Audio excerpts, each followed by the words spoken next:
Tracy. She does an absolutely phenomenal job. She's my right hand. I'm nervous and I am not a public speaker. She does great.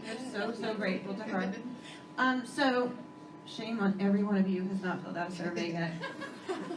I'm going to talk a little bit about the research and the survey we have at CDH International. So, this is the front end of our database. If you haven't seen it, it's cdhresearch.org. Super easy to remember, right? And you can see that currently we have 6,545 members.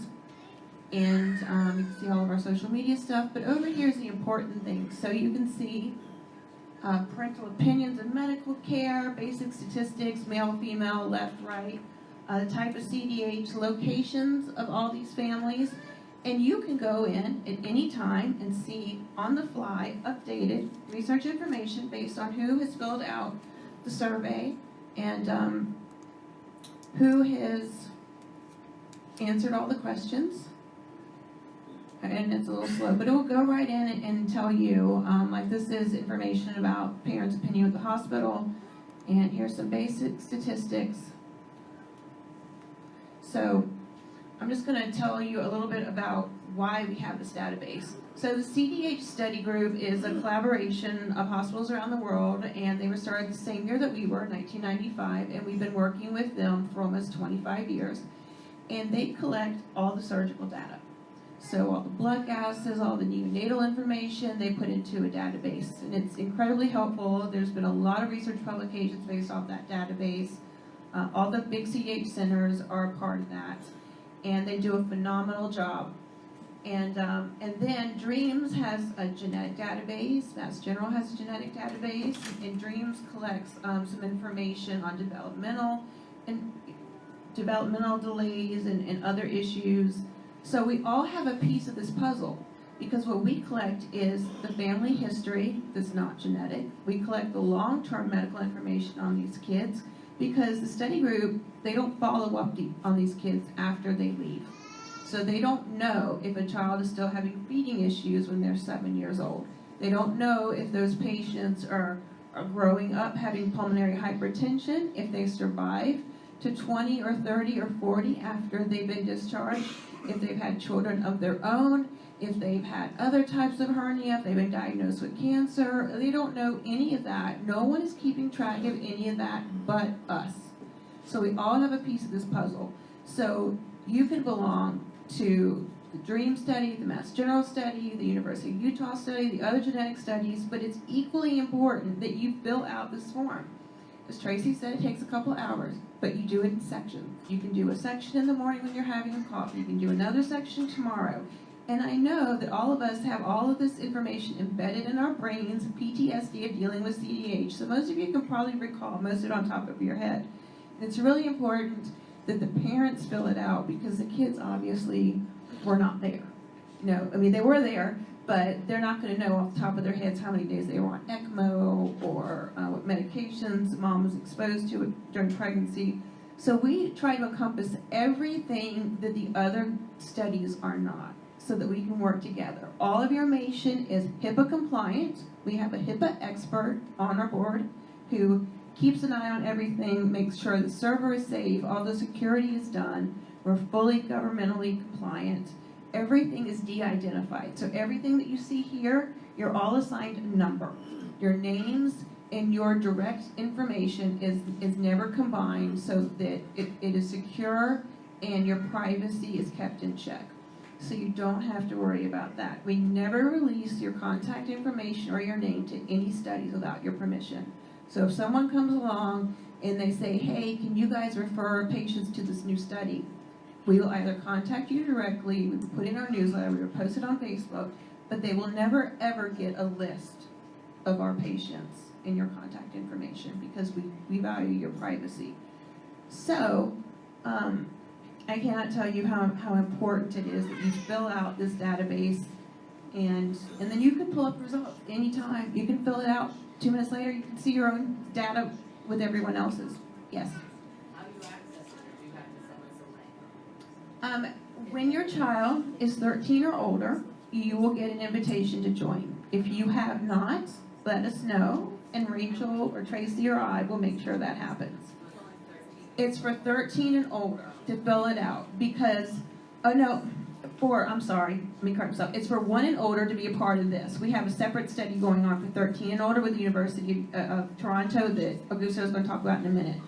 So 1 or older, or a non-survivor. So everyone is included, but we wait that first year out because so much is fluid and changing in that first year that there's really no point for you taking all that time and then having to go back in and fill it out again. So once your child's a year older, or you have updated us that your child has passed away, you will be able to join in the database. Now, for the 13-year-olds and over, we're working really hard to do long-term care CDH when these kids are aging out of pediatrics, what to do with them, everything we talked about a few minutes ago. So it's incredibly important that we get as many older kids as we can. We have 400 survivors who are 13 or older. So our goal is to get all of them in this study, and that will help all future generations as well. So I personally will be hunting everyone down next week. Please fill it out. Please let me explain to you how important it is. You know, a lot of us can't just write a check for research, but we can fill out a form, we can spit into a tube, you know, we can do all of these things and participate, and that's equally as important as writing a check. It's very, very much needed. So that's what's going on with the database.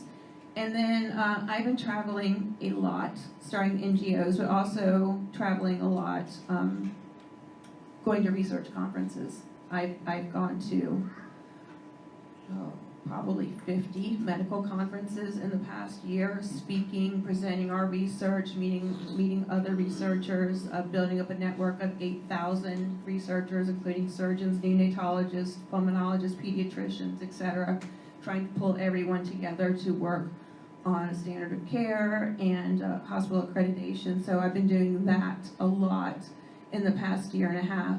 And we had one funder who was funding all of my travel and making all of that possible. Well, that funder didn't fund us this year.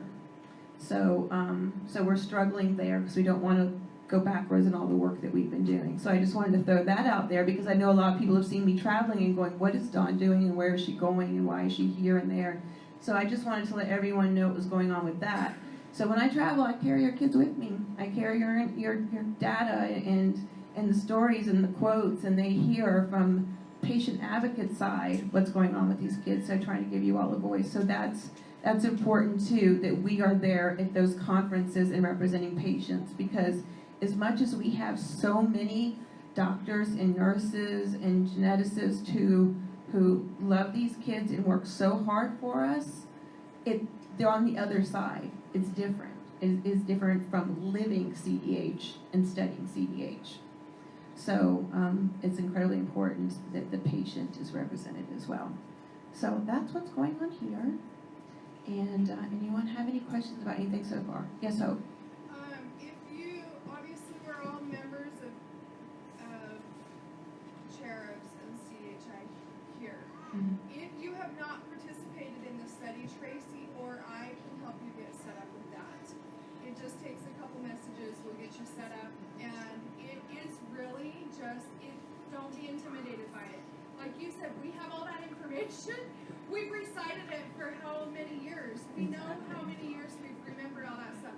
I think there was two phone calls I had to make, one to my mom and one to my grandma, to ask about people that served in wars. Like that was like the only thing I had to ask anyone about on this. So don't be intimidated. Come to me, come to Tracy. We'll get you set up with that. It's so important. Okay? Because we ask who's a veteran, who's been in what war, who's been exposed to what.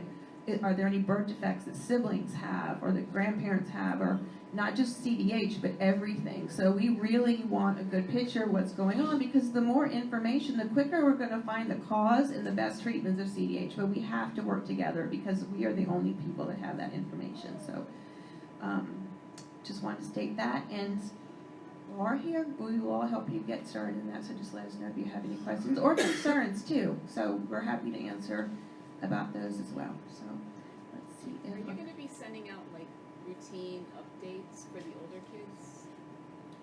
Like you've already enrolled is what you're saying? Like there was that one update. Right. That you. If anything else goes on with them. That one email asking to participate. No, there was one when they turned 13 that we got. Right, yes, asking everyone to fill that in. When we publish, No. But do we ever add anything else in? Or that was just all you needed? oh, do we ever add any additional questions? addendum or Oh, okay. something. Yes, we do. Sometimes universities or labs will contact us and say, hey, we'd really like to coordinate with you and do this research and then, present it at this conference or to this journal. Can we tap into your members and ask them questions? So that actually was built on questions that Augusto asked us to ask all of you. So that happens as well. So we don't come up with all these questions off the top of our head. The doctors want to know, so that's how it ends up in our survey. Do you have it listed exactly what hospitals that you're sharing this, not like my personal information, but like sharing that information, like which researchers that your guys' information is going to? Is it listed anywhere on? We work with all the hospitals in DREAMS and in the study group. So every CDH hospital. And So every CDH hospital has access to the information that you've collected. you have access to that information. Yeah, but so everybody has it, just not your name and phone number, but anybody that's inquiring about CDH information will have access to this as well. This is a live site. Everything's identified. Any of you can go in and look at anything. If you have a question about anything, how many kids have scoliosis, you can tap into it right now and see. As far as do we list ones that we have current studies going on? No, that is private until it's published because we don't want anyone messing up that research. So we don't publish that. But then once research is published, then yes, it will absolutely be presented. Yes. What are you referring to? You can go in live. If you go to cdhresearch.org, you can see this. In all the tabs on the left, you can click. So you can go in there and see this is all live statistics. That means if someone fills out a form right now, those numbers are going to change. So you can go in to see how many survivors, non-survivors, what year they were born in, other birth defects, how many repairs, any of that. And then we are constantly pulling in the data and creating new tables. So not all that data is on here yet. We are still adding a lot of the tables and charts, and that's a lot of detailed programming. And I'm not a programmer, so we have someone who helps us with that. So a lot of that will come up. So if you haven't checked in a while, there's probably new information posted, and there'll be new information posted next month and the month after that. And our database person is awesome. Our programmer, he's amazing. So we will get that up as well. But and if there's any information that you need to know, like your child has developed a complication, you can always just call or email and say, hey, are there any other kids that have this? And you put me in touch with someone who has that, and me and Tracy can pull that information up pretty easily and match you if those other parents agree to that.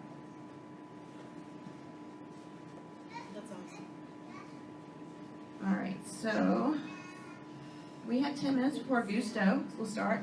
So if you guys want to take a break, if you need to go out or anything, or if you have any questions, you can grab us. But at noon, we're going to go live again from Canada.